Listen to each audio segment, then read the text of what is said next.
Good morning, Mesquite High School. This is going to be the training for December STAR EOC testing.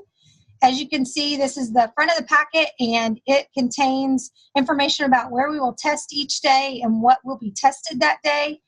There are well over 500 students that are testing throughout the week next week. Many of them have multiple tests to take. So it's important. That's, a great amount of our population. If you would just take the time to make announcements in your class that are generic, reminding students that they will test next week, reminding students of the relocations that are put in place, and sharing with your kids. The more we can communicate in small settings, the better off we are going to be. Monday alone, we have about 370 students testing, and that's a lot of students testing. It's also a lot of people that will be relocated. So make sure you know where to go and that your kids are understanding what is next. Now, obviously, the packet never takes the place of the manual, and anything that is emailed or updated after this time will always override even what you see here in training. And the only thing that could happen is minor schedules changing, or maybe assignments having a change, maybe even relocations, and there would always be for a really good reason. And at this point, just consult what is happening in the file, and you should be good. All right, on this next page, the rooms need to be ready for testing Friday, December 1st. That is an A-Day. That is this Friday. If you have a room in A Hall or C Hall, please go ahead. Just for next week, even if we're not starting with your rooms, if you could have all those desks faced the same way, evenly spaced apart, and we need to cover anything that could hinder or help a kid on any EOC tests. So we just need to make sure that our testing rooms are ready. If someone has restroom duty, remember you can only allow a student to go one at a time.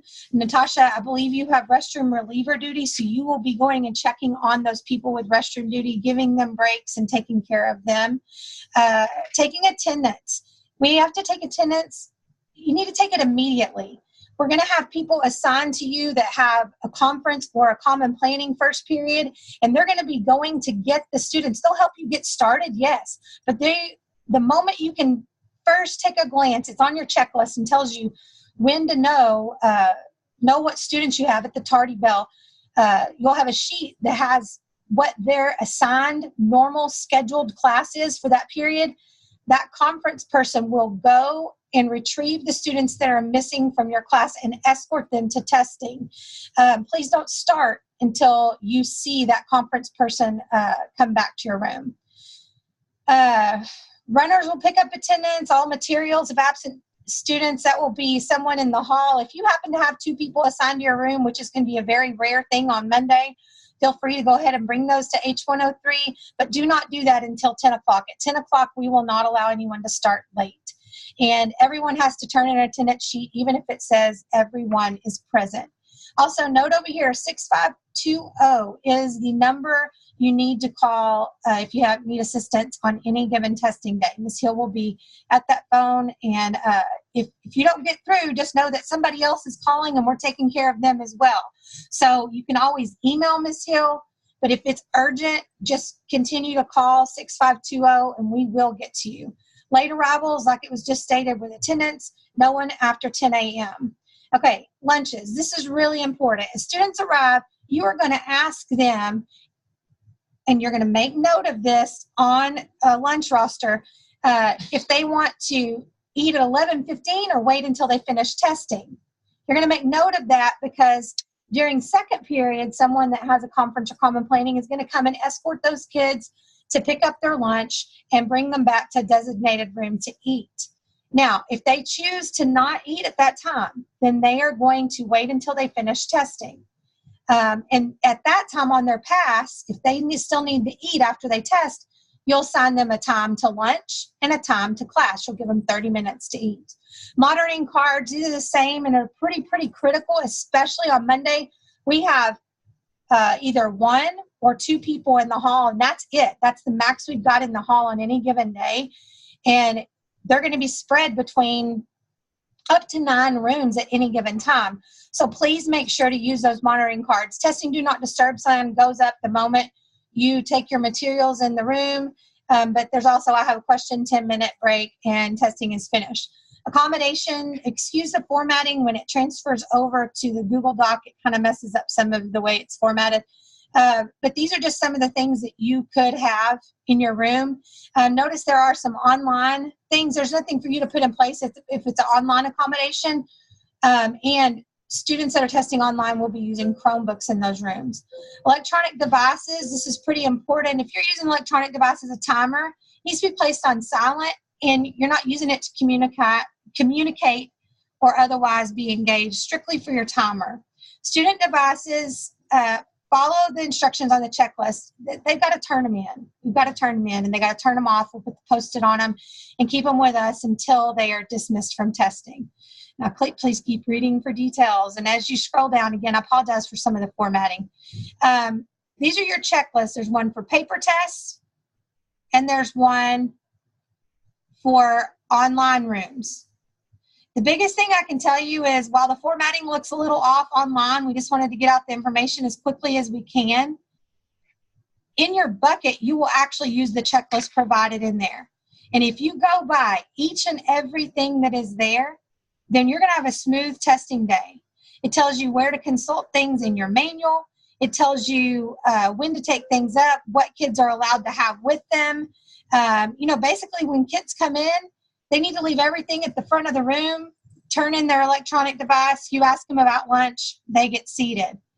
Once the tardy bell rings, you're going to know how many students. This is just kind of the ins and outs of how it's going to go. You're going to know which students your runner needs to go get, your conference person needs to go get. They're going to try to go get those students. Hopefully people are really diligent about showing up where they're supposed to be. But we know that sometimes we have to go find kids, and Monday's going to be a day that you may have to wait a little bit. Kids have got to stay quiet. Do not pass out any test material until it gets to that place on the checklist. So just make sure and follow the checklist. You have 5 hours for students who are taking English tests and 4 hours for students who are taking tests other than English. If they have extended time, they have till the end of the day. The only time you're going to stop their time, and you won't stop the time as a room unless an emergency occurs and you're told to do so. But an individual student can have a stop time for clinic or being escorted out by a principal and going to return, or and let's say they are going to leave to eat lunch, and we'll talk to you about the papers to do that. I just can't emphasize how important it is to follow the checklist. It tells you each and everything you need to do, including reminding kids of how much time is left. Every little thing you can think of is in your checklist. And if you're confused about it, go to your manual. If you're still confused about it, come see me in H103.5. Actively monitoring and following the plans. That's the best thing anybody can do. So go through your checklist, know what you are doing. All right, this is an example of your roster, what's provided to you. Student booklets are noted here. Noted like as this one, we have no form numbers for December testing. So every student in the room is going to have the same format of test if they're on book. Just make note of that. Also, you're going to record the time they turn in. You can check if they're present or absent here. It's a real quick look as to which books we should have taken up. And we'll know, also you can account for how many are absent. Fill in the sheet. The seating chart has to reflect where the students are sitting. You use these seat numbers, make those things match. This is a sample of an accommodation page. If there are accommodations in your room, it will have them listed here.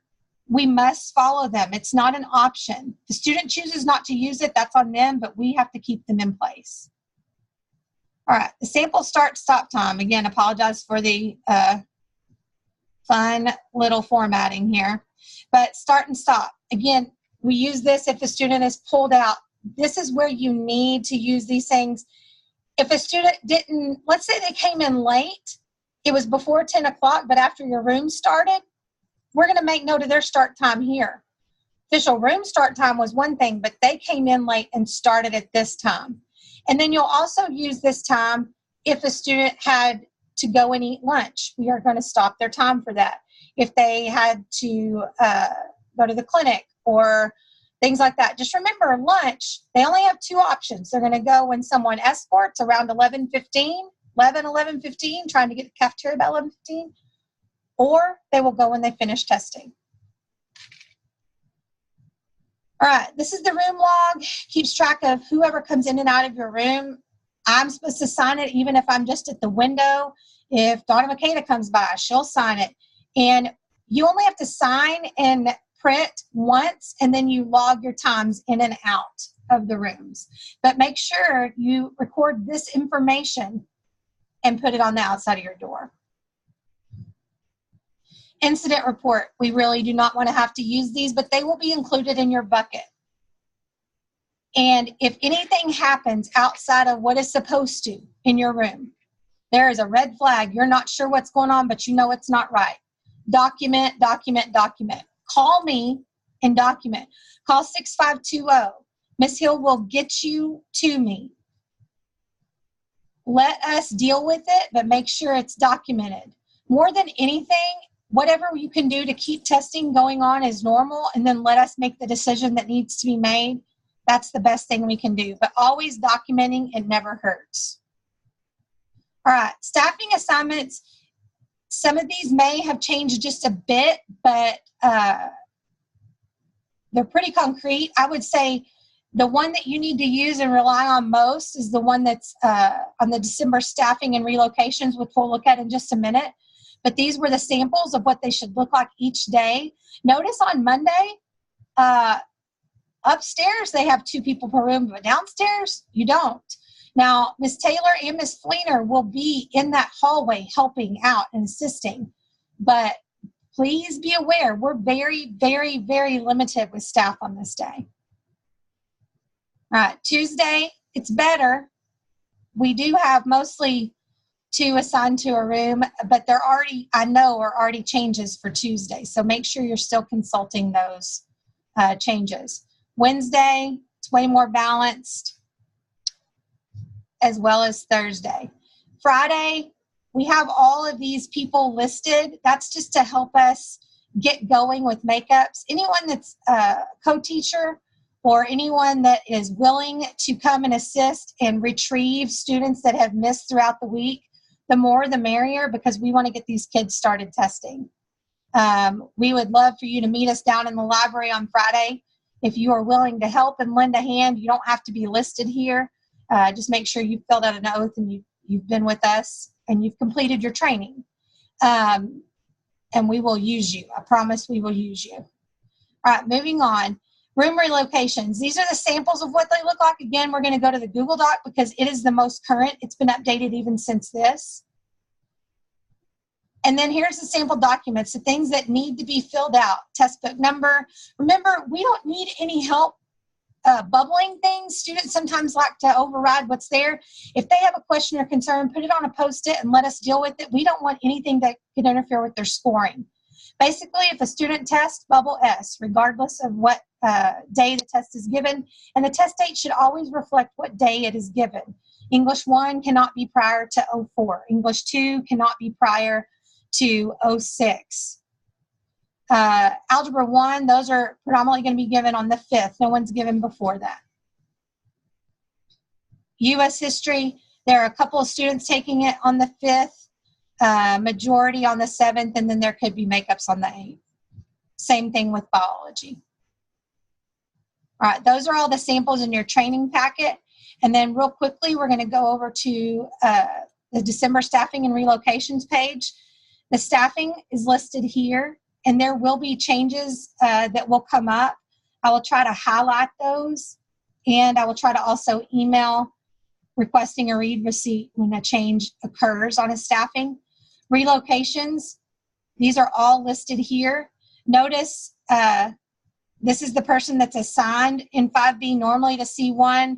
Now in 5B on Monday, Allie will be in the cafeteria.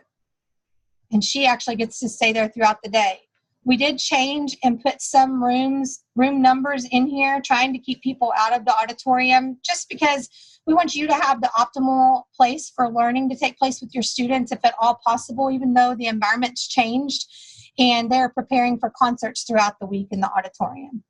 Now, this tab will be completed by tomorrow. This is where different people that have conference periods will be given assignments on any given testing day to help us get students where they're supposed to be, help get students to lunch, and also give breaks to testing people. This should not take more than 30 to 45 minutes max of any given day. In common planning, we may use you both days. Conference, I will try to use you just once if at all possible. Note that if I had to use you more than once during a week, it was absolute necessity.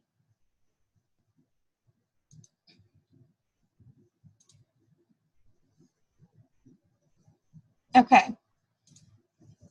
In this training folder, there's also a copy of the oral accommodations manual. There is also a copy of just the STAR manual. If you are new to our staff, new this year, and you will be in a testing room at all, once you have completed training, I need you to see me for an oath. You cannot touch any kind of testing material until that oath has been completed. All of our oaths are good for a year, but since you haven't been with us, we'll need you to have one for the end of this year. Guys, if you've been hanging on to your manuals, after December 8th, you'll be able to get rid of them, but not until then. We may need you to pinch hit next week. Another link that was given to you was the one for the quiz. It really does help us all if you will just go ahead and take the quiz. It helps ensure that we're all on the same page. And it also helps that what if we have a shortage for some reason, people get sick, and we aren't able to facilitate testing without you, we'll already have the training in place to take care of that. All right, I've tried to go extremely fast. I hope I haven't spoken circles too much. If you have questions, consult your material, consult your manual, and then you can always stop by or shoot me an email. An email works really well because I can put something in writing for you and you can refer back to it. Thank you for your time. Have a great day.